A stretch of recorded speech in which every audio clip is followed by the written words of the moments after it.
Well, check it out, y'all. We got what you need. We're all living in apartments, condos, vans. Well, dude, even you can have a studio in a box. Yes, we can help you with that right here at Blind Knowledge. We work on your budget and we figure out your measurements. We'll get you the best sound for the best price. Let me know, 877-237-1143 or at blindknowledge.com. Yep.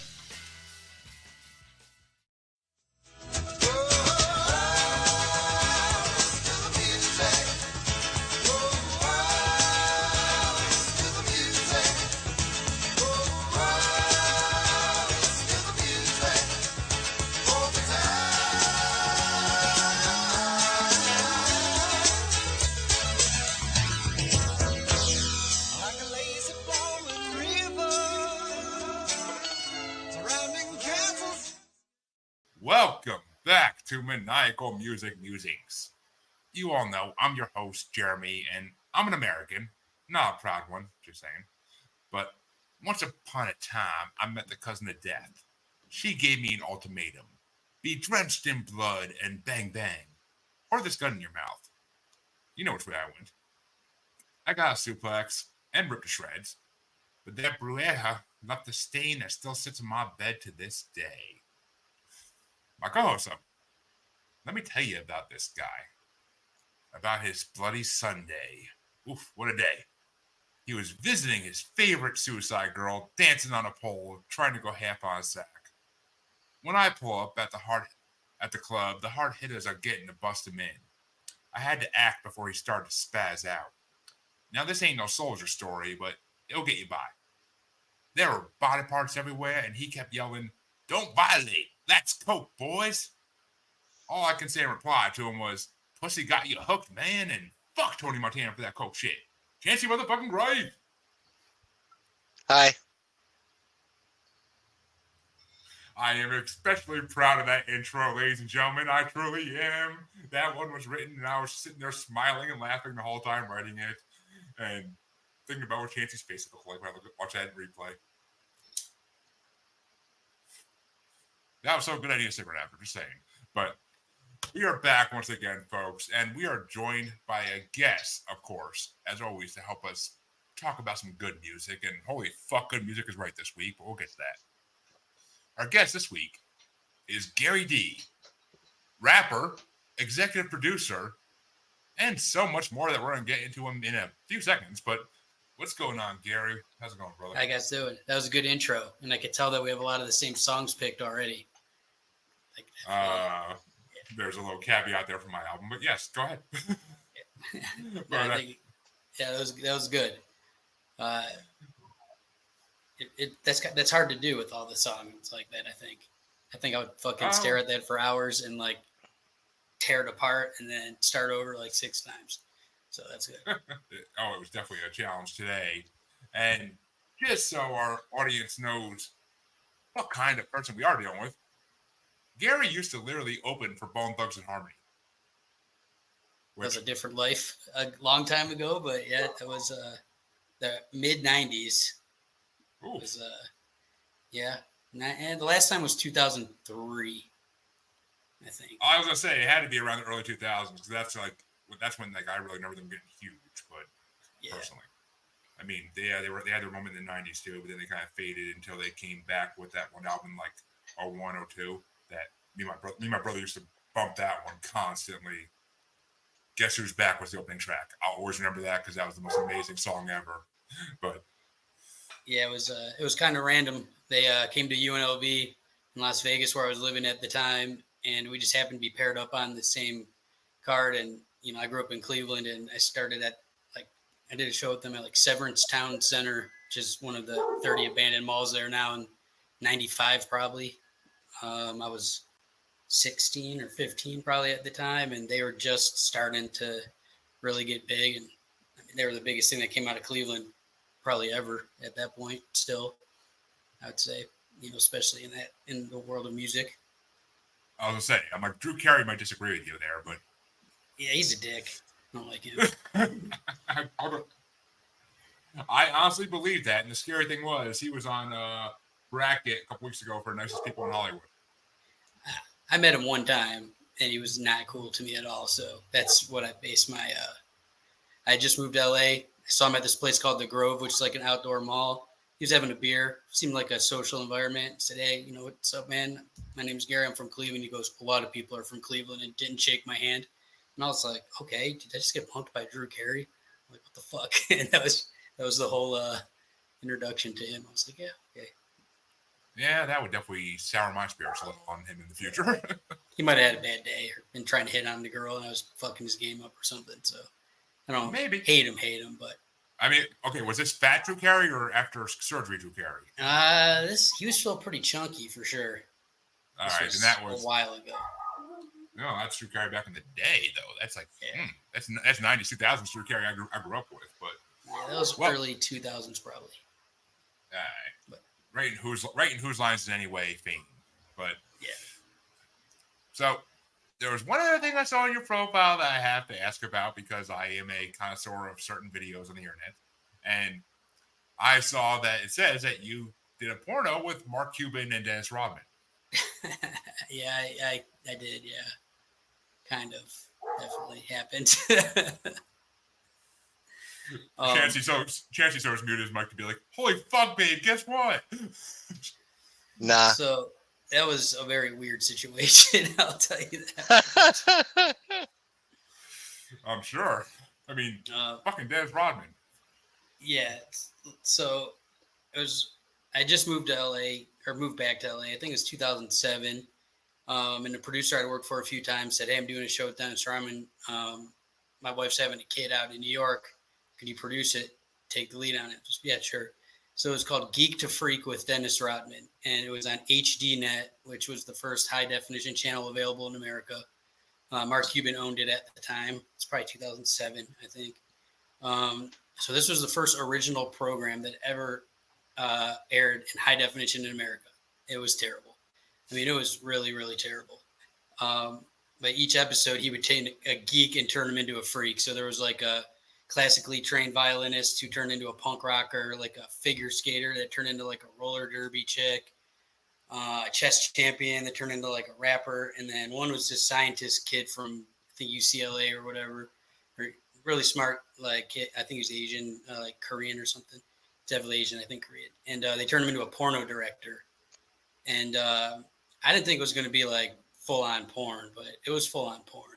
And it was really weird. I just finally actually saw it for the first time in its entirety because I didn't even have HDNet at the time, and we shoot the episodes, editors edit them, and it goes up, months later. And I was just moved to LA, just nobody had that. It was like only on Dish Network or something at the time, probably. So during COVID, I found a DVD for $5 on Amazon, and I finally got to see the episode cut together. That's awesome. That is awesome. Totally different aspect than I thought that story was going to go into. But I mean, I expect you to be like double doing a chick with like Dennis Rodman or some shit. But no, Mark Cuban was my boss. I talked to him every day about it, which is really surreal now seeing like where he's at. And he was the executive producer. And then Rodman was a wild man. I mean, I have a bunch of stories from that show, but he was directing the kid directing, and the kid got way too in there at one point, like jumped in face first, literally, and they pulled him out, and they're like, "Can't do that. You haven't been tested, or you're not licensed. Like, you get it shut down." And like, kid got all excited. It was rough. It was the first time my mother ever came to visit me in LA, and I was on a conference call in the back of the office, and she was sitting where like the secretary used to sit, and this guy comes in and just hands her this box, like, "This is for Gary." She's like, "Okay." So my mom's nosy. She's an Italian woman. So she opens up the box, and it's like 80 porno DVDs that he had just given me as a gift. And they were like real hardcore. And my mom worked at the church for 35 years back in Ohio. She's not like a super prudish person or anything, but she was like, "What the fuck are you doing out here? Like, I thought you were working with a basketball player, and, you're supposed to be working on, all these, like, what the fuck, you're doing porn?" I'm like, "Well, kind of just for this week, though, I swear." Like, just for this week. Yeah. I'm only a porno director for 1 week. It's just a job career thing. Yeah, it was man, I can't even describe how like surreal some of those moments were, but yeah.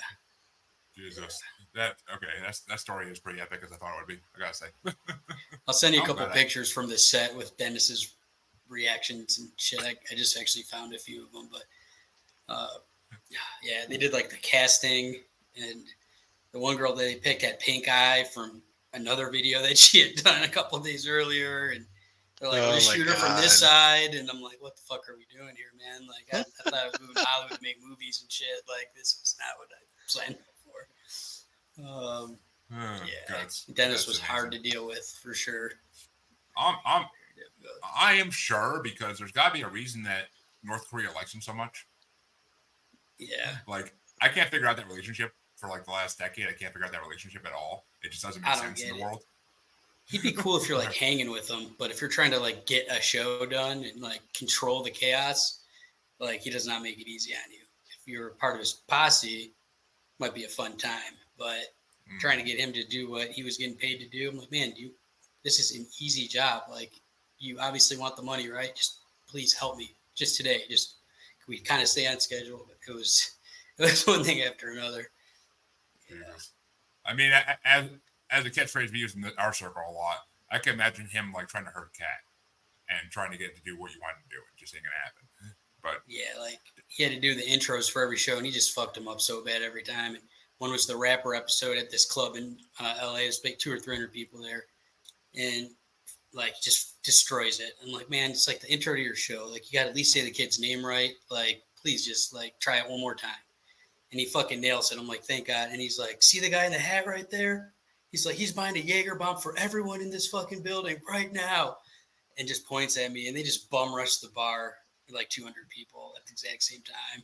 I'm like, yeah, thanks. Yeah, I'd be putting that in the fucking production check. That's for damn sure.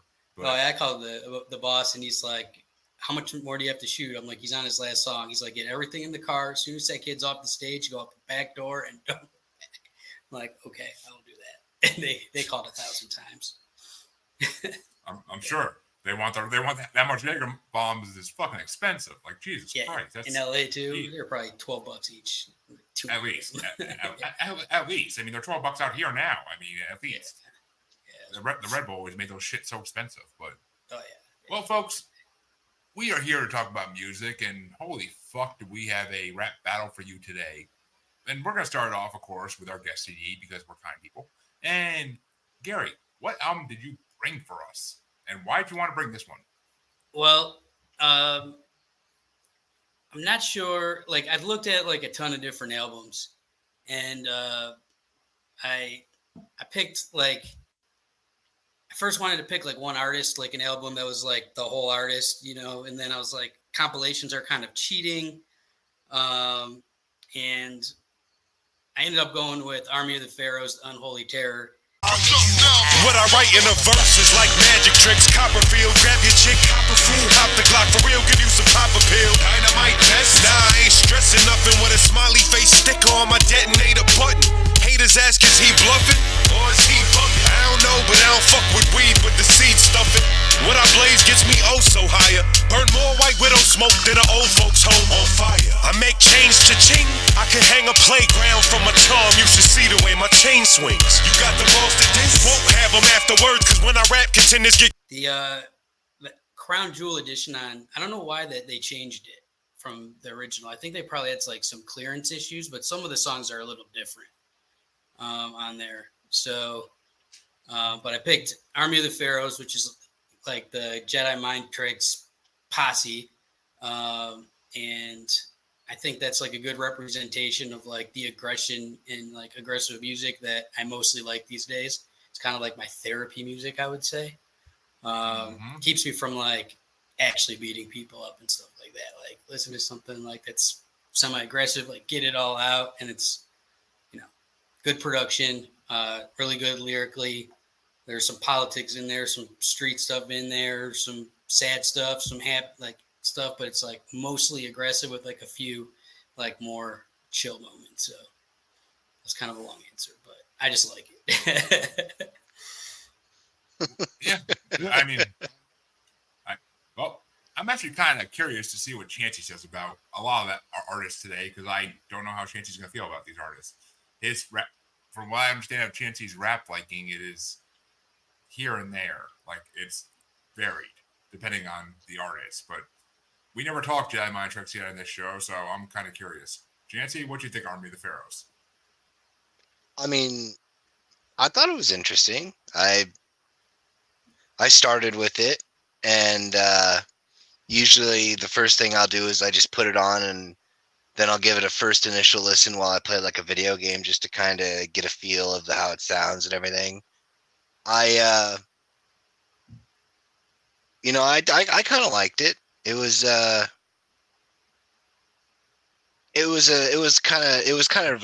it's like something that Jeremy would pick, only better. Motherfucker. It already starts. Fucking 14 minutes in. Jesus Christ. It took longer than I thought. No, you know. That's what she said to him last night, but you know. I have the opposite problem. Yeah, no, I actually quite enjoyed it. It was I hadn't listened to it before. It was definitely nice to kind of, just check it out, get to know new stuff. I like checking out new things. Jeremy didn't suggest it, so I wasn't exactly that trepidatious when I went into it. Oh, I mean, Chancy's always down to check out a new Suicide Girl, so. I mean, I guess. I don't know about all that. Are those still a thing? Like that was like a very popular website and stuff for a while. Yeah, it was. I don't know if they did, it's probably like a name change. I'm sure. Oh yeah, they must have got sued a lot. I'm positive they got sued a couple times, like a lot of the early internet. But trying to find who owns them is not always easy. So corporations within corporations within corporations. But yeah, I think it's just a huge Ponzi scheme. Like the whole porn industry just moves money around in circles somehow. Oh, it does. I mean, it so has to. And like it's literally like these payment sites you go through, and then like if they charge your credit card extra than you agreed to, like literally to call your bank and be like, yeah, this is fraud. Like, and they're like, did you contact them? I'm like, no, you go try to contact them because I can't find shit. Yeah, good luck with that. They're like in the Cayman Islands or some shit, and their phone number just never. Yeah, I'm sure. Cambodia, Thailand, somewhere over there. But yeah, as far as Army of the Pharaohs go, see. Oh yeah, I go off topic a lot, so you got to just bring it up. They call us musers for a reason. But I mean, Army of the Pharaohs, I went through 6-7 years ago, like a phase at my job where I was just going through like all these like golden rap artists, and like of course that led down a rabbit hole to Jedi Mind Tricks, and of course Jedi Mind Tricks opened up like 5 more rabbit holes to different other groups that they all formed after they left. And I've listened to all your Army of the Pharaoh albums before. It's been a long fucking time because I love them, but they're also not like stuff I can listen to every day. I mean, I can listen to artists like them every day, just not them. It's hard to explain. I mean, I love Demons and Wizards, which is Iced Earth and Blind Guardian together, but I'd rather listen to Blind Guardian solo than Iced Earth, like that type of thing. Like certain rappers in there I love, but certain rappers I just don't like the voice of, or I just, I going through so much of them before I get like backing away now. But Army of the Pharaohs I always have loved. I respected them.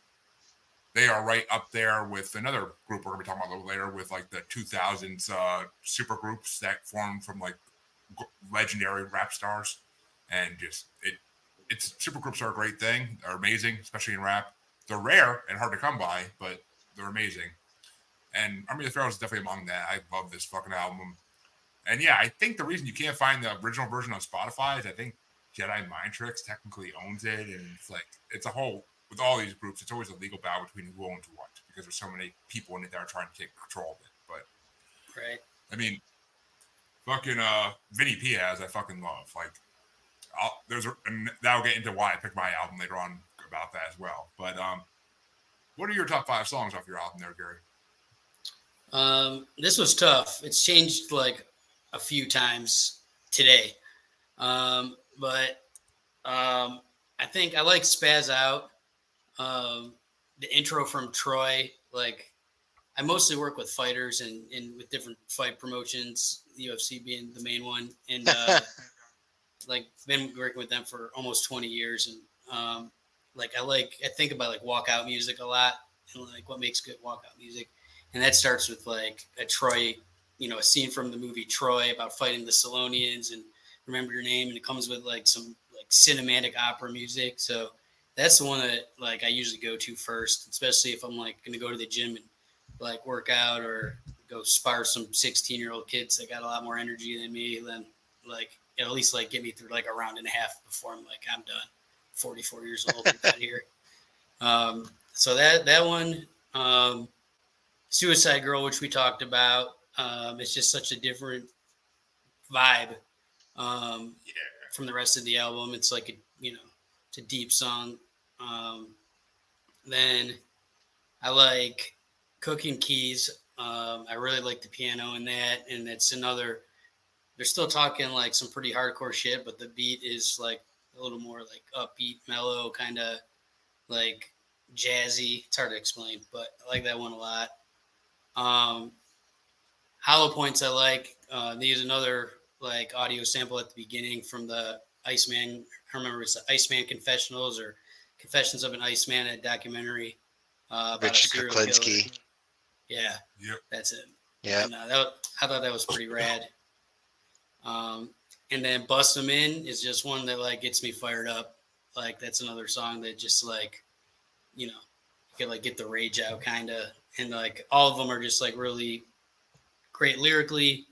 They play off each other well. You can tell that like there's competition when one guy writes his verse, that next guys are trying to like one up them, which I think is cool. And and if you ask me at the end of this, I'll have thought of 3 other songs I like more and would want to like move them in, which I think it's a good problem to have because a lot of albums these days you'll listen and it's like, why is this a full album? 3, 4 good songs and the rest are like obviously filler. But I think these guys, at least at that time, like brought their A game. Oh yeah, I mean, Vinny Piaz never doesn't bring his A game. He's always a fucking incredible guest in any song he's on, and it's funny. I would take it to mine. But Chancy, what was your top 5? Number 5 for me was Spaz Out. Number 4 was Suicide Girl. Number 3 was The Ultimatum. Number 2 was Godzilla.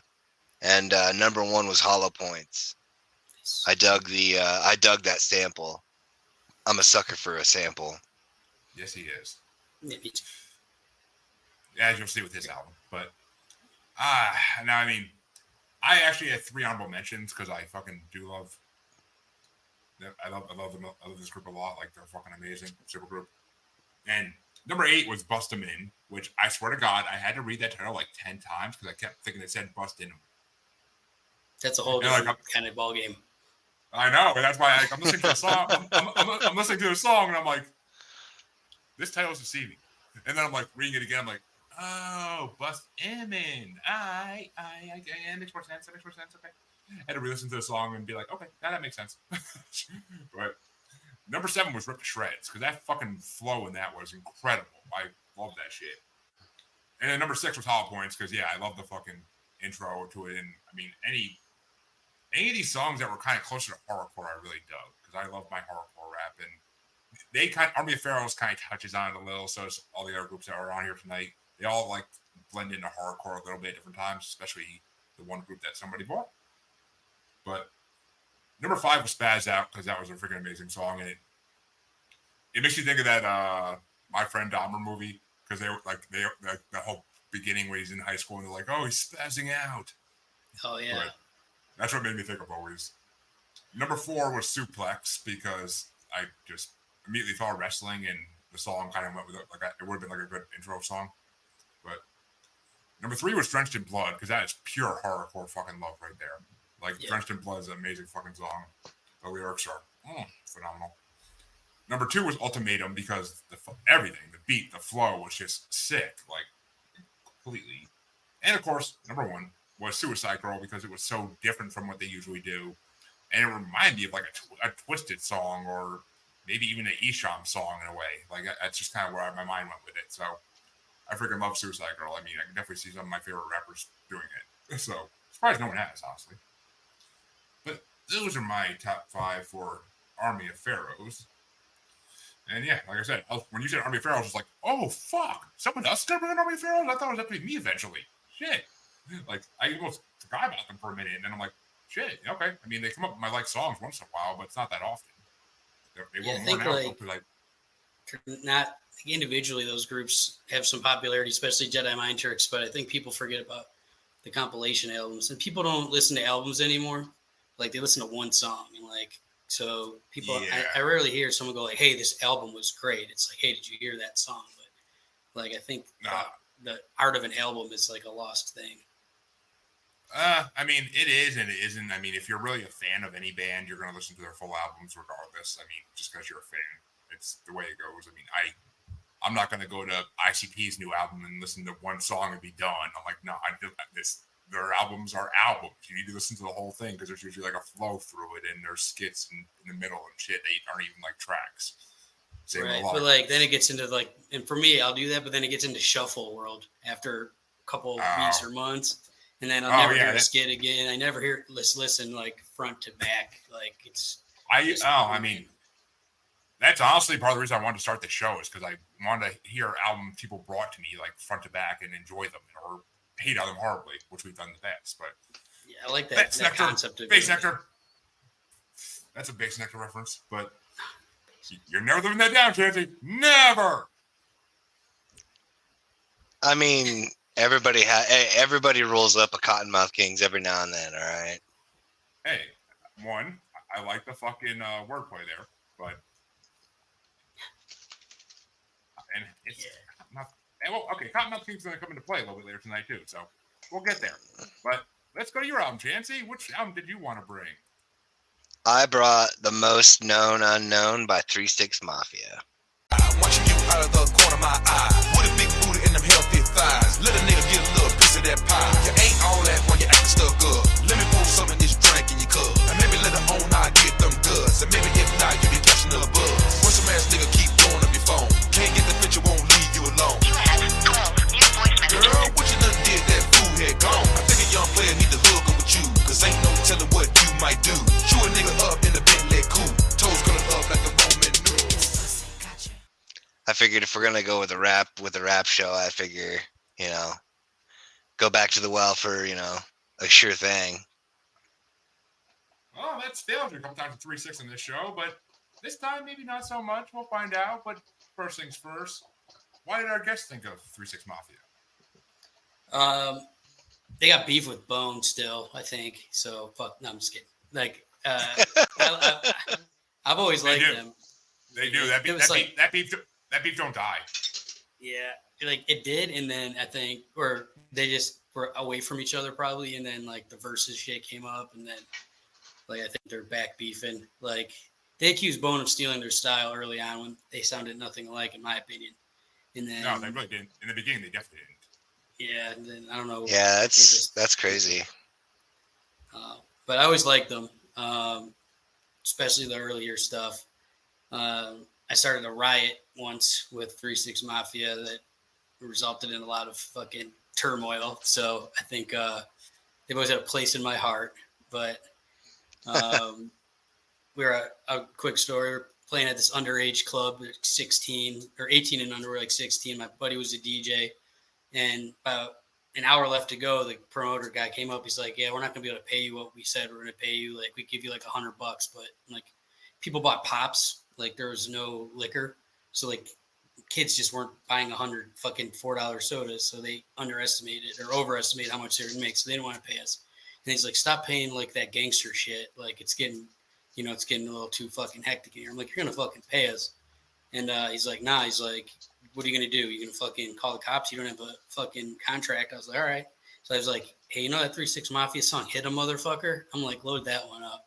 So I got on the mic. I'm like, there's all out of gangs in there. I was like, "How many Bloods are in this motherfucker? How many GDs are in this motherfucker? I bet you motherfuckers won't hit it." And then he's like, "Hit a motherfucker." And everyone just, boom, they just started hitting each other, like chairs flying, and like just it was a mess. And we never got paid, but we didn't get paid. You should have just paid us what he agreed to. You thought we were just like, some punk kids that weren't gonna do anything. Like I wasn't going to get a lawyer, but Right.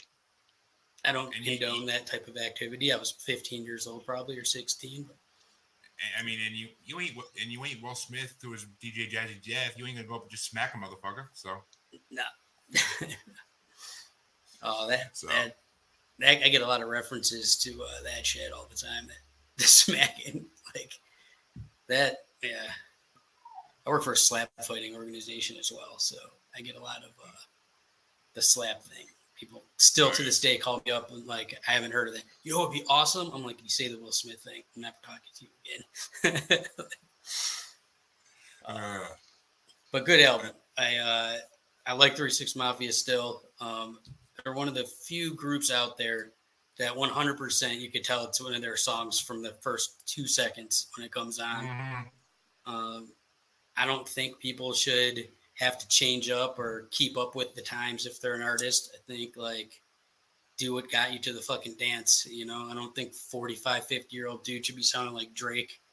I think like sound like yourselves and do your own thing, and your fan base might not be a trillion people, but you'll have a solid base that sticks with you forever. And I think that's the kind of band that people are riding with them, till the end. And like definitely a good choice. I spent a lot of time in Memphis too. Worked there from 2018 and 19, pretty much the whole 2 years. And they still are very loved down there for sure. Oh, I mean, the few that remain at this point, but yeah, they've been dropping like flies the last decade. But yeah, that's what happens when you're in the trap house all those years.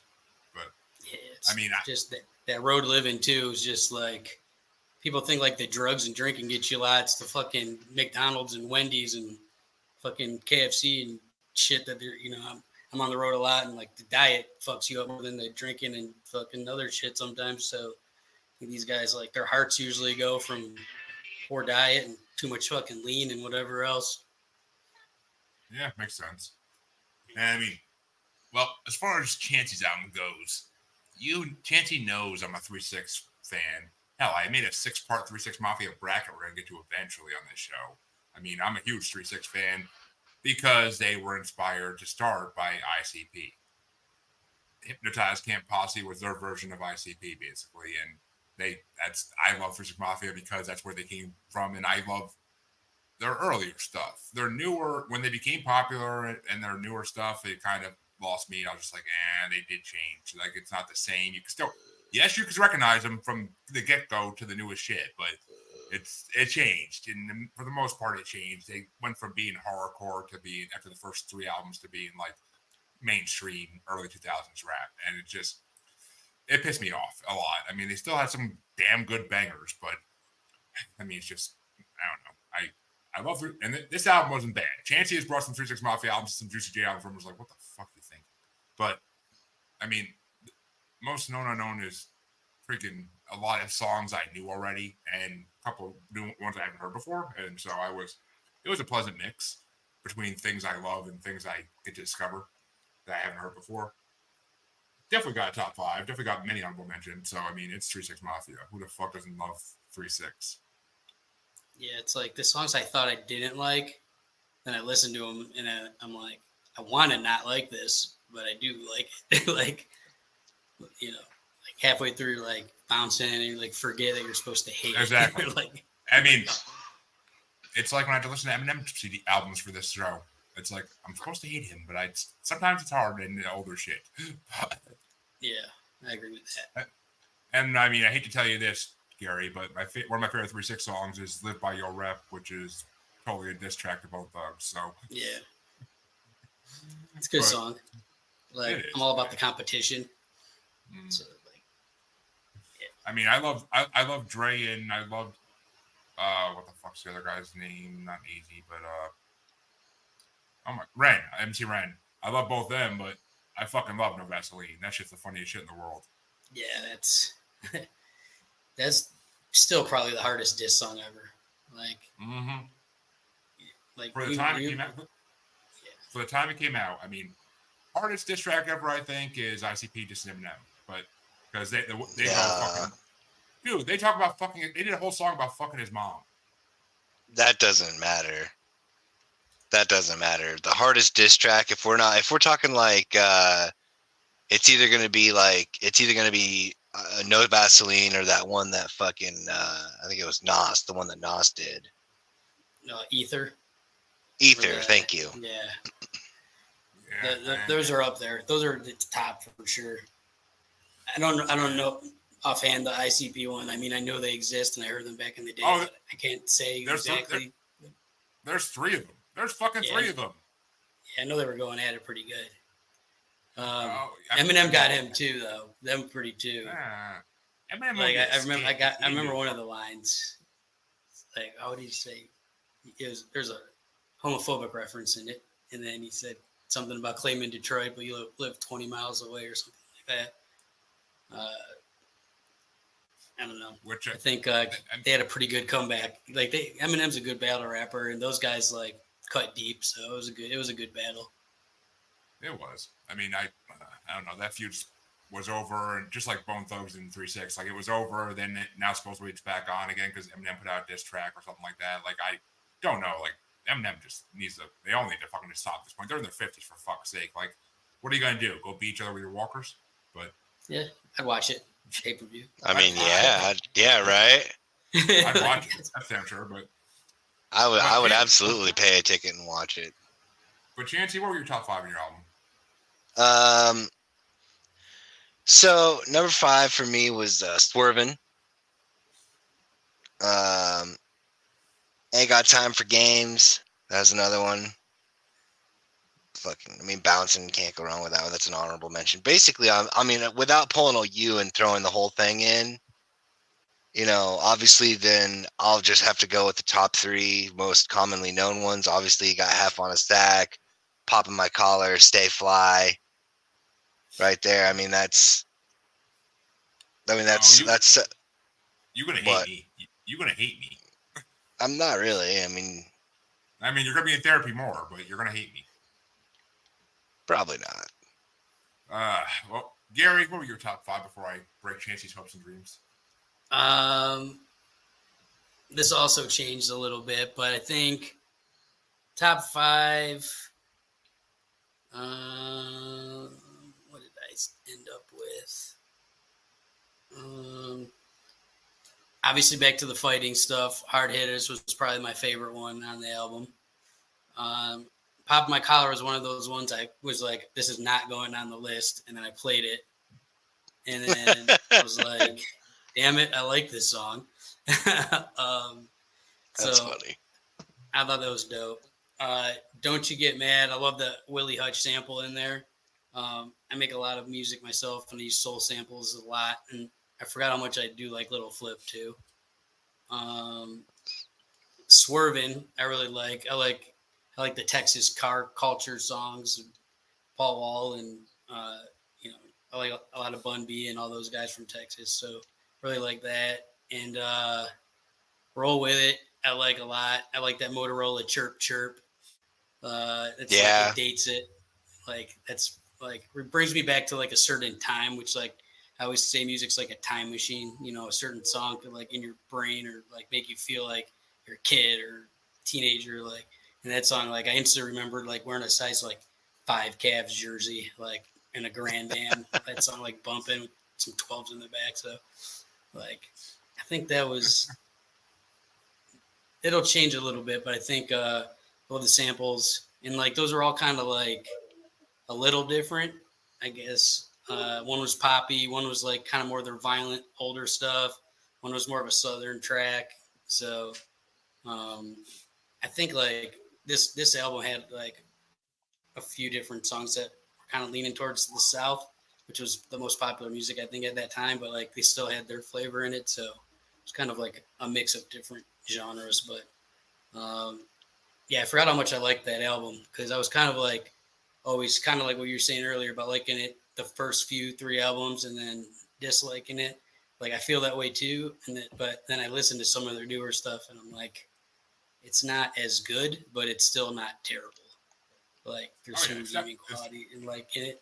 And then they always have a couple songs on the albums that weren't really the most popular ones that are still like some punch a motherfucker in the mouth type shit that, like Eminem too. He'll have the poppiest crap songs that I just can't stand, and then you'll forget that there's like gems on every one of those albums that no one really talks about. Exactly. Yeah. I mean, with 3 6 Mafia, I definitely see that shit, and like it's funny because 4 out of my top 5 weren't even mentioned yet, so that's the ironic part.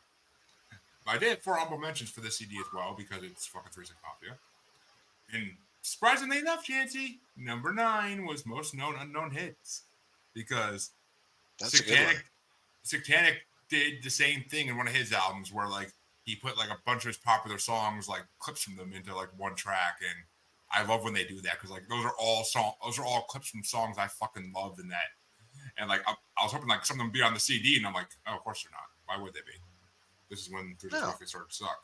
But my number 8 was Stay Fly because it went in the list immediately and just got shoved down continuously.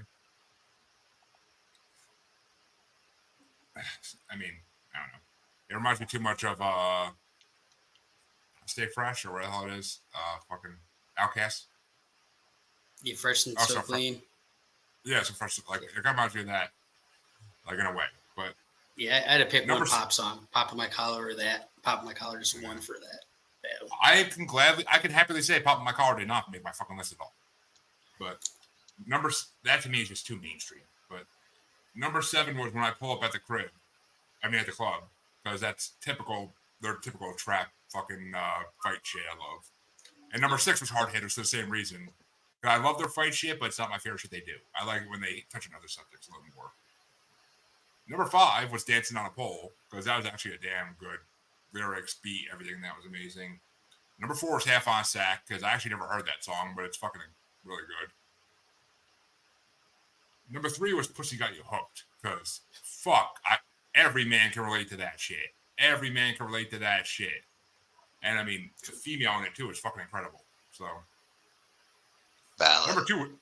Number two was Don't Violate, because I like the story behind that shit. And then number 1, I can't believe nobody else mentioned this fucking shit. This is what got me into 3 6 Mafia. All parts of this song, fucking Body Parts 3. Like the newest one they did as the Mafia 6 now. That Body Parts is the best one by far because of the amount of people they have on it. But I mean, it's like a fucking 30-second intro of all the people that are on it. But I mean, I love all the versions of Body Parts. Like it's fucking incredible. Always incredible collab from the first fucking one on like the first CD. And like, I got these body parts in my trunk. Like that's the most classic line ever. It's horrorcore edge purist. And I mean, it's the only thing that pisses me off is Lord Infamous isn't around for this CD, and that's what pisses me off because this is like right after they kicked him out and like because of all this shit, and like he's not around in any of these tracks, and that kind of pissed me off because that's my favorite number 3 6 always. It was Lord Infamous. Why did they kick him out? Drugs, alcohol, everything. He was wilding out. He was wilding out, and when Juicy and Paul were trying to like get a little more serious, and like they were trying to get a TV show, and like they're like, we can't have you on a TV show because you're gonna fuck everything up for us. So they booted him out, and then like that slowly started breaking down 3 6 Mafia from that point on. Basically, like once the show ended, like they just started separating and going their own shit. I forgot about that show. I never even watched one fucking second of it, but I just heard my one of my best friends years ago like loved it when it was on, so he always used to talk about it. Like I'd never seen it, but I mean I also don't want to see Juicy. I don't want to see Juicy and Paul getting followed around on camera. I'm fucking good with that. Like I don't need to waste my time on that shit. But I mean I do love that. Worth watching. I did see DJ Paul live like 5 years ago when he was signed under Psychopathic, and he opened up for ICP, and he was one of the openers, and fucking. I took acid that night.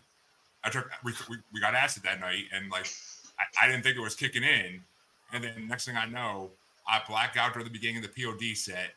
Come to as they're doing "I'm So Alive," which is fucking awesome, and then I black out again, not knowing who even's on next. And when I come to, DJ Paul's on stage wearing a fucking gold Illuminati mask like thing, just going 666 666 like over and over again. And I was like, this is why do I keep coming out the best moments? Like this is fucking awesome. But Yeah, that could be like really awesome on acid or the worst thing that's ever happened to you, just depending on where your mind Right?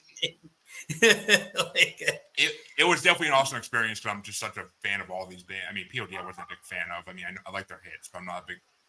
And the funny thing is that I didn't even realize that they were like a Christian rock group until this concert. And I guess it makes sense because ICP is technically a Christian rap group. So, I mean, technically, how? Like they are. Because the Carnival is God. That's what they unveiled in the Six Jokers card. Oh, yeah. Yeah, I knew I should have brought ICP in this fucking shit. I was going to bring that album too, and I was thinking about it for a hot second, and I'm like, I was going to bring the fucking Wraith and Die Unveiling. Like, they basically say the Carnival is God. Sorry if we tricked y'all. That's literally what they say. They say over and over again in the chorus. Sorry if we tricked y'all. We didn't mean to hurt you. I thought it was we're not sorry if we tricked you. I think they go both ways. I think they start off saying sorry, then they're like, at the end, it's like, we're not sorry. Fuck you. Yeah, I was gonna say that was like the last album of theirs I bought. I just threw it out the window. I was like, no, we're not. No, that's fucking stupid. But then they unleashed Hell's Pit, which was like the satanic version of that album, and it was the best fucking thing ever. Like, it has some of their best tracks on it. Like, people love Hell's Pit. It's amazing. I mean, In My Room, fucking Truly Alone. Like, oh my God, so many hits on that shit that like are for depressed ass people. Which I was one of those depressed ass people for a long time, so I love it. And In My Room is one of the creepiest fucking songs ever. Oh my God. But I mean, yeah, I'll have to listen to a few. It's been a while since I've listened to any. I haven't listened to anything of theirs in a long time, but there's definitely songs I liked. If you like dark shit, Hell's Pit is dark as fuck. Yeah, I'll definitely check it out. I think there's horrorcore stuff I really liked. I mean, I was more like on the Gravediggers side of things, but there's like a lot of shit. I love me some fucking Gravediggers. Yeah. Oh. What the hell's their one? What the hell's the main song? Is it just called 666? I think, or 6 Feet Deep. I'm not sure. Oh no! Okay, I know. Okay, I love Gravediggers. I'm not thinking of them though. I'm thinking of Flatliners. But Gravediggers is amazing too. I just haven't listened. I haven't listened to Gravediggers in a fucking minute. Like, yeah, I discovered them around the same time I listened to Army of Pharaoh for the first time, and like it was like all like I was searching through all the horrorcore shit. But Gravediggers is fucking incredible. They started out really like horrorcore the first album, and then the second one shifted a bit, and then they were more Wu-Tang-ish. Like, yeah. But still dope. But it was just like it was a different thing.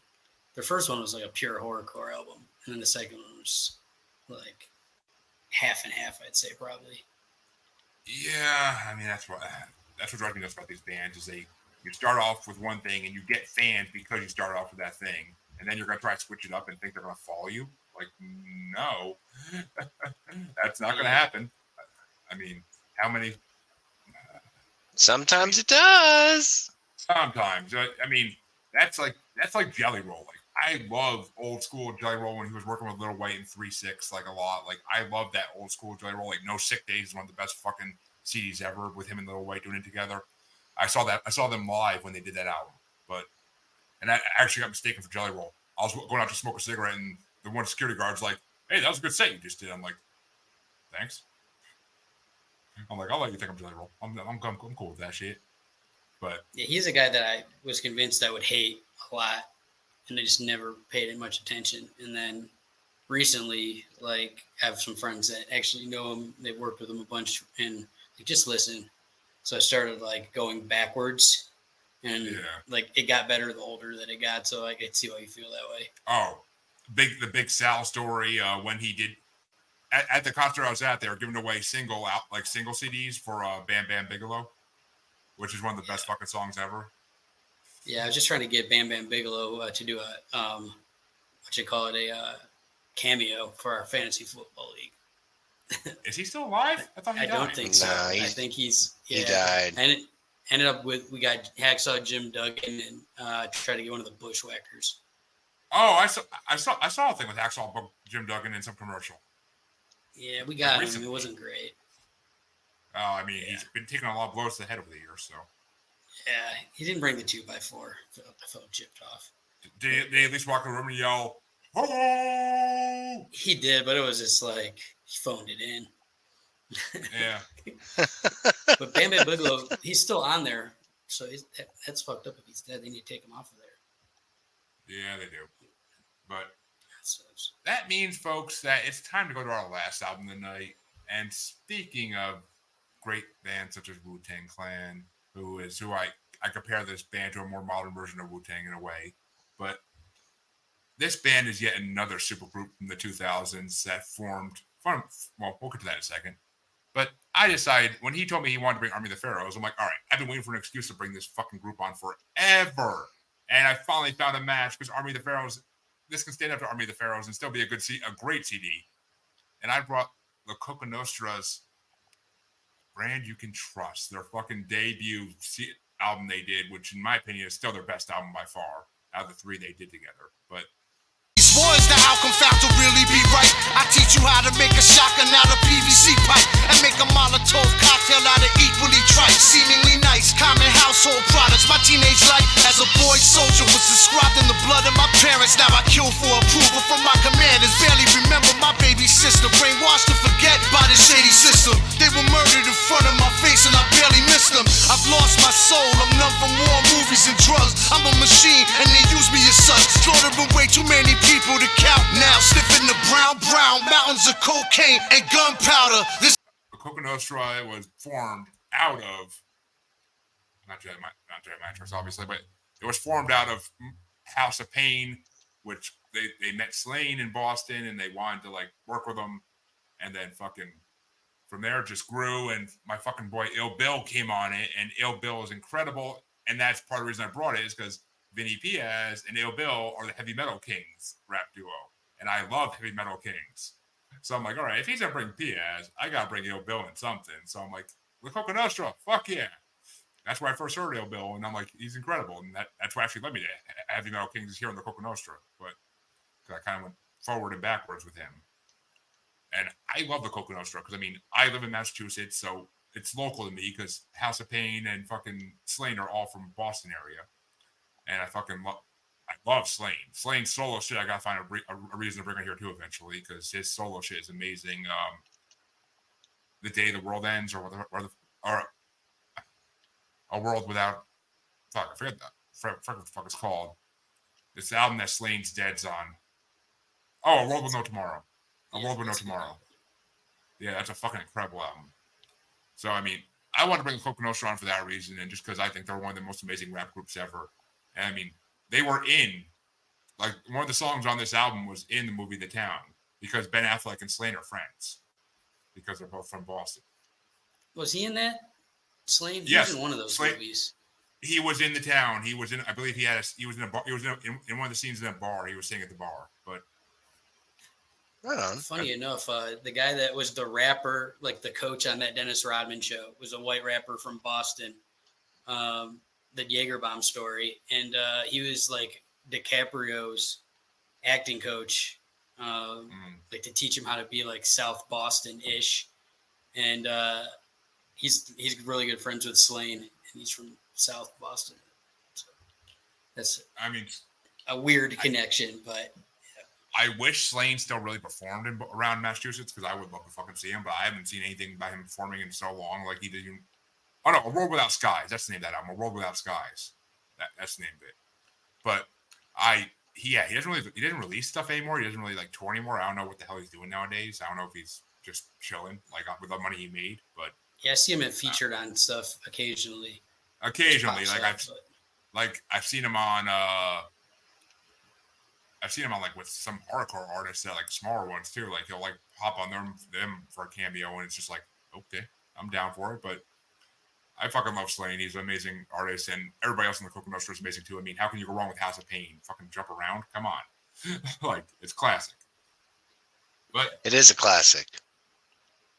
But Gary, have you heard of the Coka Nostra before this? Actually, I know yeah, but... actually, I have that shirt from that album, and if I wasn't out of town, I would have worn it on this. Nuts. But yeah, I'm a big fan. I loved Cypress Hill. And they're like closely knit, and I love DJ Lethal, and was not thinking I would like Everlast as like a folk singer or like blues, like whatever. When the Whitey Ford shit came out, and it was so good, and it was just like such a different thing. And then now he does both, and sometimes I think, yeah, I'm a big fan. One of those songs on there, I talk like is one of my favorite songs of all time, and I quote it. It's a quote of a quote because they took the title from Nas, but like it's one of my songs that I listen to like every week probably since it came out. So well, and actually, Chancy, I promise you, Cottonmouth Kings come into play here somewhere, and I don't like to disappoint you because Slaine was signed to Suburban Noise Records back in the day, and that's how he met all these different rappers to do this. I mean, and you said Cypress Hill, which Cypress Hill has done a lot with fucking Suburban Noise. Like, Cypress Hill has been on a shitload of Cottonmouth King songs over the years. And, I mean, it's all California love. I mean, Snoop being on it. They actually toured with Snoop when they did the CD, and he would perform that song with them. And I've seen, like, live videos. Well, not live, but videos of it. It's fucking, like, I would love to see all them in concert. It'd be incredible. It really seems like an amazing experience. And Slaine also worked with Madchild a bunch of times, too, because of being on Suburban Noise. So, I mean, Suburban Noise in the 2000s when this came out was like right at the peak of like their greatest performance because they had so many fucking amazing rappers on their label at that point. And then like 6, 7, 8 years later, it all started falling apart. But that was mainly because small members broke up. But yeah, that was like I was a fan of people that they were signing, but like the core of Cottonmouth Kings type rap, rock, Southern California stoner, whatever. I don't even know what that genre was. I was just like, never rip really rock. liked it. Rip hop, whatever you want to call it. They call it different things in every song. But I love Cottonmouth Kings a lot when I was in my 20s. I mean, I still love them, but it's just not something I could bump every day like I used to. Like I used to really love like driving home with a fucking joint in my hand, smoking it, listening to Cottonmouth Kings. It was like that. It was heaven. It was heaven on earth. And I mean, their fucking beats are beyond belief good. Like, their DJs are always so fucking right on point with them. But I do remember that. I did like a lot of the DJ stuff that they did. I mean, in another ICP-inspired band, but gotta love that. ICP inspired a lot of the greatest rappers around. But I wouldn't put them on the greatest rappers list. They're definitely in my top 10 rap group list. That's a fucking stretch. Hey, they're my top 10. And we have now reached the maximum capacity of your bullshit, sir. Well, speaking of bullshit, Chancy, have you ever heard of the Coka Nostra before this week? And what you think? No, ain't ever heard of no Coka Nostra before. Not before the show. No, I'm just like, I haven't heard of it, but it really, honestly, I can't say it was all that bad. It wasn't bad. I was actually pretty happy with the choices for this week's episode. I was like, oh, I'm gonna ramp up and I'm just gonna fucking give Jeremy the business. And I was listening to it and I was like, God damn it. Like, I mean, I guess I could lie. I mean, no, it really wasn't bad. I picked 5 and 5, pretty good ones anyway. Oh, you're gonna hate me. I mean, just 5 though. It's fucking the Coka Nostra. I mean, I try to stick to the assignment, sir. Yeah, I had honorable mentions, but then it was like getting to the point where like all these albums, like the honorable mentions was like the rest of the songs, pretty much. Right? Well, funny you say that because for this album, I pulled a Jeremy and I ranked the whole fucking album because I couldn't pick. Like, it's just every song is pure like me sitting at my desk at work, just fucking nodding along to it, like the fucking beats, like. In my car, I listened to the whole album again in my car on the way home tonight, and I love this album. Like, there are actually tracks in this album I discovered again because I didn't realize I used to skip over them all the fucking time because I didn't remember them, and I would hear like the opening beat and be like, and next song, and I'm just like, oh my god, these are all fucking incredible songs. And the ones I thought were some of the ones I thought were gonna be my top 5, like got pushed so fucking far down, it wasn't even funny. I was like, okay, this is like my top 5 is only like 2 songs I would have called. The 3 out of 5 I wouldn't have called even not as my top 5. But just to start off, and I'll blast through the honorable mentions just to make it go faster. But last on the list was Bloody Sunday, which, funny enough, because it was the first song on the fucking list, and it got pushed all the way down. But it's a short little thing, and I mean, I like the Black Sabbath like riff in the beginning of it, and I fucking love everything. I mean, it's a good opener track, that's for sure. But number 14 was Get You By, because that's another one like undiscovered track on this one, because I didn't even remember that song at all. And when I heard it, I was like, "Oh, these lyrics are fucking deep. I'm digging this shit." And number 13 was Soldier Story, because I mean, it was okay, but it wasn't amazing. Number 12 was Fuck Tony Montana, because I fucking hate Scarface with a passion. I hate Scarface. Godfather's better. But I'll fight anybody that doesn't agree with that statement. I mean, two things can be true though. I mean, Scarface is good, but I mean, comparing Scarface and The Godfather is kind of not fair. You're talking about they're two of the biggest like mob movies in the fucking history. I guess I go ahead. Scarface gets worse every time I watch it. I think like I loved it, and then there was like an 8-year period where I didn't see it, and then I watched it again, and I'm like, this movie's not good. I'm like, the acting's terrible. Like, it's pretty racist almost, like how bad the acting is, and like, man, and I think it was the same time where like everybody had a Scarface poster on their wall, and like every fake gangster Scarface all the time. People were loving the illusion of being Tony Montana. They weren't loving they didn't like the movie. They were just loving the illusion of being Tony Montana, being a boss ass motherfucker. I mean, I've said it before, and I'll say it again. The best part about that movie is the fucking tiger. Yeah, I wouldn't say it's a terrible movie, but people that say it's better than The Godfather, or better than Goodfellas, or better than a number of other movies that are like actually good. I'm like, they're wanksters. They're wanksters. Yeah. That's all they are is wanksters. And they probably didn't even watch it one time, and they just, oh man, Tony. They'd say the same fucking because everybody in the '90s, early 2000s, every kid that wanted to be tough was like, oh, I love Scarface. But I mean, the video game wasn't bad. I'll give the video game some props because that wasn't a bad video game. But I don't remember that. The video game was okay. It was like basically. Yeah, it was. I always felt like comparing Scarface and The Godfather was kind of faux pas because they're both not mob movies. They're crime movies for sure, but I mean, Tony Montana is not a part of the mob. He's dealing with the fucking cartel, and I mean, I guess mob, mafia, whatever. Now, Goodfellas and Godfather, still not a comparison because Godfather's still better, but that's still more of the same avenue. Yeah, I think Pacino since it's Pacino, people just group that in with as a mob movie. But yeah, that's a good point. It's a crime movie, but not a mob movie. I don't know. But my number 11 was Nuclear Medicine Men because I never remember hearing that song either, but it was fucking amazing. Number 10 was Hardcore Chemical because I fucking love the beat in that shit. Like the way they combine like metal and their rap together is just so good. Like I didn't remember they did that a lot because the songs I usually love off this are pure rap songs. Well, speaking of that, number 9 is one I was surprised didn't make my top 5, but it got pushed down a lot, and that was Bang Bang.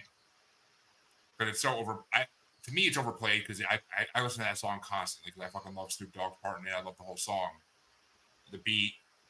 But number 8 was I'm an American because that's another song I listen to all the time, and Marilyn Manson did.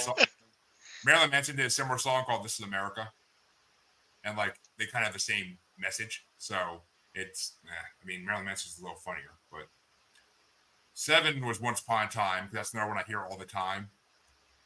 Once upon a time, not long ago. Like I fucking hear that all the time, and I'm so sick of that song. But it's still an amazing song. It's a song of the streets.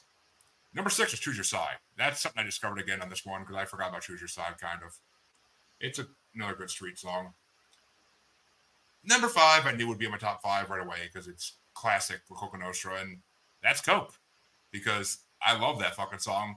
The only song about Coke I like better is the Dayton family's Cocaine, which is basically a version of the Cheers song, but everybody you want to go where everybody has cocaine.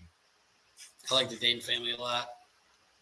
I love Dayton family. They're so fucking rough and hard about everything, and the shit they don't. They've done a lot of good things with ICP over the years too. Number 4 was a song I discovered again. The next 3 are all songs I discovered again on this album I didn't really remember. Number 4 was Brew Area, because, I mean, witchcraft. It's about a witch, basically, and it's fucking an amazing song. And the fucking, just their flow and everything is fucking just phenomenal. Number 3 was Cousin of Death, because I remember that song, but it didn't hit me as hard last time. This time it really hit me hard. And I love when they do like the slower stuff, like when they do like the more like emotional things. It really hits like that they can do. They have such range. And number 2 was the same thing, like The Stain. Like that song is so fucking deep. The lyrics are amazing, and the fucking beat is beyond phenomenal. But number 1 is the song that got me into the Coka Nostra, and it's the song from the town. It's the video for it. Literally is all scenes from the town. It's Gun in Your Mouth. It's a fucking amazing song, and it's what got me into Slain too, because his fucking verses in that are incredible. And I love the way they start out. Like, this goes out to the Charlestown bank robbers who still have. Actually, no, I think they did catch him now, but it took them like a decade and a half to catch him. So, fucking. They always get him eventually. Eventually, but eventually, yeah. The same thing happened in a town I grew up in, where like these people robbed the banks people robbed a couple banks in the early 2000s, and they weren't caught for years. Like, it's just incredible how these people these days get away with this shit and can just vanish. Yeah, I don't know how anybody gets away with it now. Back with all cameras and tracking cell phones and all that, and it had to be way easier, because now it seems impossible. It definitely does. Trust me. Thoughts have crossed the mind, but nothing I never act on. But you know. So, what were your top 5, Gary? This one was tough, but I kind of ranked them. 5 was Fuck Tony Montana. I think I just like DJ Lethal is very underrated producer, and that it was like a sinister beat. I don't know. I really like that beat a lot. I like Be Real. He's right up there with a lot of my favorite DJs. I mean, fucking what's his name? Oh, Rob the Viking. Oh yeah. From fucking Soul Members, like his DJs, he's right there on that DJ list too. But I like the dark, feel of that. Then Bang Bang. I like the West Coast vibe. I don't always like Snoop's shit, but like when Snoop, like, he manages to, like, if he's on a song, like the song switches to his style, whether it seems like it should or not. It could be totally the other guy's beat, other guys, whatever. But as soon as Snoop comes on, it's like a Snoop song. Like, this one was like a good version of like a West Coast song. The next one, Once Upon a Time. I just love that song. I always like that song a lot. They have quite a few songs like that, but definitely dope.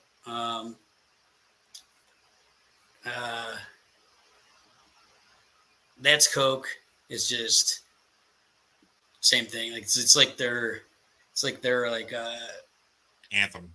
Yeah, exactly. And it's got that fuck's the guy's name? Bobby Bird sample, which Jay-Z used, Ninth Wonder used, Evidence used, I think Fat Joe did. And like I'm big into sampling music and guys that do it differently, same song, different parts.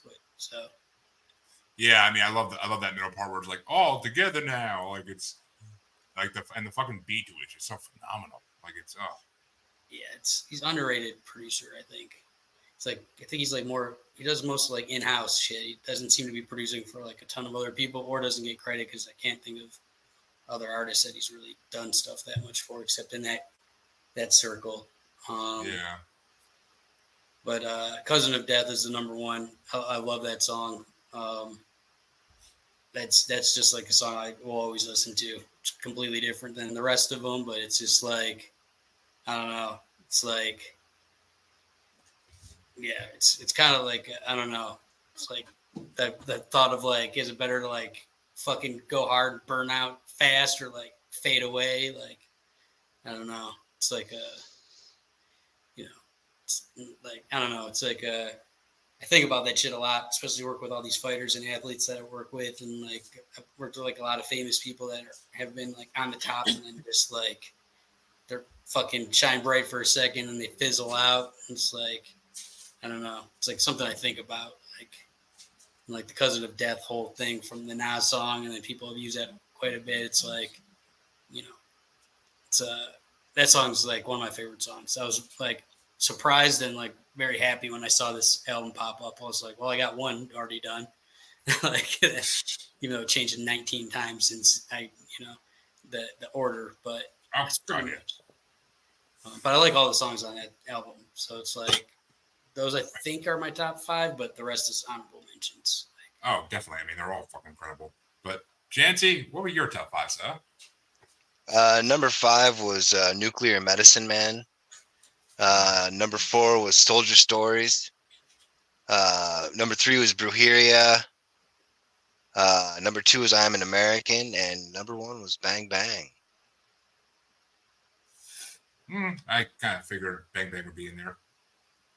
Yeah. Gun in Your Mouth gets a good honorable mention. Fuck Tony Montana. Those are definitely solid. Yeah.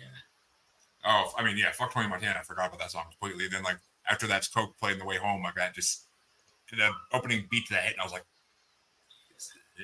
That's what I think about. Like, that is like, or like personifies them as a group, kind of. But I listen to some of the songs I like so much that I like, kind of how you were talking about, you like used to skip over them all the time, but this kind of forced me to listen to the whole album as a whole. Exactly. Like, I mean, I haven't heard this whole album as a whole in probably 6-7 years, and it's just as incredible as I remember it the first time, and like it's what made me fall in love with them and in love with Slain and even House of Pain. Like I went back and listened to all the House of Pain albums too, but it's just like I only knew their hits. I never listened to their other stuff. Like it just never came up. But yeah, they got some shit. Like even like their pop songs that are their hit. Like most of that kind of shit, I just don't even want to hear. But Jump Around comes on, I probably won't turn it off ever in my life. Yeah, Right. Exactly. And Chancy's not hate me for this shit, but I do love ICP's version of it. I haven't heard it, but it might be like some songs like you don't fuck with. That might be one. I mean, they don't try to change it, but like just their flow in it is fucking obscenely good. I'll check it out. Like they keep up with the speed of the song, but I mean, there's a video for it too, actually. But well, folks, you heard an awesome rap battle of 3 amazing albums tonight.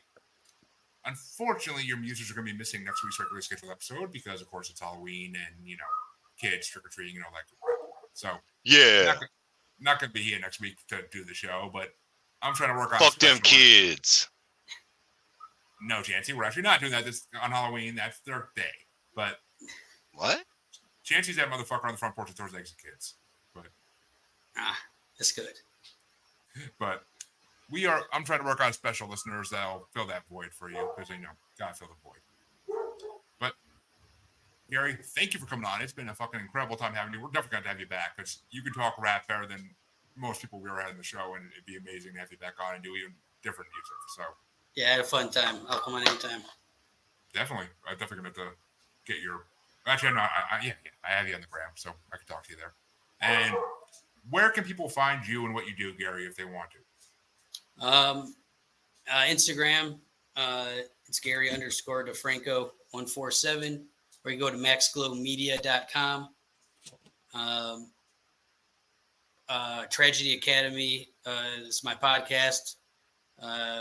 It's a really good podcast. We have interesting people from all walks of life on there.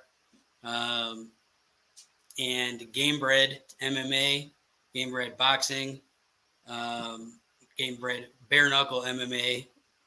Definitely should check that out. It's Jorge Masvidal's promotion. I've been doing all their media for them, their countdown shows, and you want to see some real fucking solid fighting, I would definitely check that out. Well, there you go, folks. And speaking of the void, Chancy, where can I find you? Well, outside of the void, obviously, they can, the great scavenger hunt still continues. They can try and find me on the Facebook under my name. Instagram and TikTok, it's the Red Eye Roundtable, and on X, it is Red Eye Table. That's right, folks. Find them if you can. Just like Where's Waldo, but except if you find them, you might get something at the end. And of course, you can find, they can question what they're finding. But you can, of course, find both of us at your favorite musers. We are on Facebook as Uncensored, Untamed, Unapologetic UQ Podcast Collective Group. We are on XX Baby and the Graham as that Juggalo Bastard. You can find us on TikTok, coming soon, clips, as that Juggalo Bastard Podcast. And you can find us on YouTube as Maniacal Music Musings, or you can find us streaming live on Blind Knowledge Network on YouTube. Because all knowledge was blind until Chancy took the gun out of his mouth. We will catch you next week. Well, actually, no, we won't catch you next week, but we'll catch you sometime in between, hopefully, and we'll see you in 2 weeks for our regularly scheduled episode. Who the guest is? I'd have to look. I have no idea. But just remember, nothing changes your mind in life like a gun in your mouth. Peace out.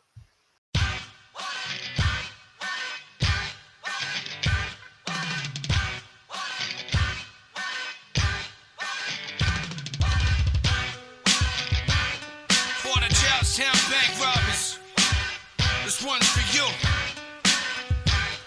Come on. I'm a rubber back, then I'm a bounce down south with a smile on my face and my gun in your mouth. Stick up the dope, man. Y'all know what the fuck I'm about. With a smile on my face and my gun in your mouth. When your whole shit stash box under the couch. With a smile on my face and my gun in your mouth. Run up in your mama's house and air everyone out. With a smile on my face and my gun in your mouth. Let's smoke a bundle of embalming fluid. Stick an almond cob, I'ma climb into it. All I need is an 8-ball and a 9 to do it. I'll put the fucking driver in the trauma unit on. I know some wannabes sloppy with keys, with coke and cash in the crib. Probably trees, we'll get him drunk, passed out and copy his keys. Open his door, rope up his whore and then breeze. I know the time for a robbery is very long, but it really doesn't bother me. I need to get rich, bitch, cause I'm drug sick. I got a mask, gloves, gun, and a thug click. Fuck a big cop faggot or a mug flick. We get away clean, we'll never be seen. And this is the American dream, so we fight for it, kill for it, whatever it means. I'm a rubber back, then I'm a bounce down south with a smile on my face and my gun in your mouth. Stick up the dope, man. Y'all know what the fuck I'm about. With a smile on my face and my gun in your mouth. When your whole shit stash box under the couch. With a smile on my face and my gun in your mouth. Run up in your mama's house and air everyone out. With a smile on my face and my gun in your mouth. It's the Iron Man with the 9 in his hand. Got my mind on my plan, cause I grind for the fam. Kick in the door, waving the fofo. Run the cushion, the cash, get your ass on the floor. Tie his hands round his back with extension cords. You was slipping backstage at the Salsa Wars. I call DMS, you call EMS. FDNY, NYPD. We get high committing strong arm robberies. Don't matter if it's crack, hair on a tree. When the gun's in your face, you gon' open the safe. Unless you really wanna know how a bullet'll taste. I'm a rubber back, then I'm a bounce down south with a smile on my face and my gun in your mouth. Stick up the dope, man. Y'all know what the fuck I'm about. With a smile on my face and my gun in your mouth. When your whole shit stash box under the couch. With a smile on my face and my gun in your mouth. Run up in your mama's house and air everyone out. With a smile on my face and my gun in your mouth. I pull hammers like double aces. My desert eagles in your fucking faces. It's Billy Crystal, the fucking greatest. A really cool guy, run up on you, shoot nines. A fucking idiot, I ain't afraid to do time. Addicted to money, I ain't afraid to do crime. Addicted to pussy, X-rated with 2 dimes. I fall asleep at night, clutching a biscuit. Hot in a kilo, but cocaine in a bucket of chicken. Listen, we big earners with big burners, a bunch of murderers. Fucking heat up, I beat you to death with furniture. Throw chairs and tables, kitchen sinks. Listen, bitch, we the shit. Motherfucker, this is it. We the real thing, we bring Scorsese to reality. I turn hard-fired behavior into salaries. I jump out a helicopter and pop ya. Run up on you while you're in Burger King eating a Whopper. I'm a rubber back, then I'm a bounce down south with a smile on my face and my gun in your mouth. Stick up the dope, man. Y'all know what the fuck I'm about. With a smile on my face and my gun in your mouth. When your whole shit stash box under the couch. With a smile on my face and my gun in your mouth. Run up in your mama's house and air everyone out. With a smile on my face and my gun in your mouth.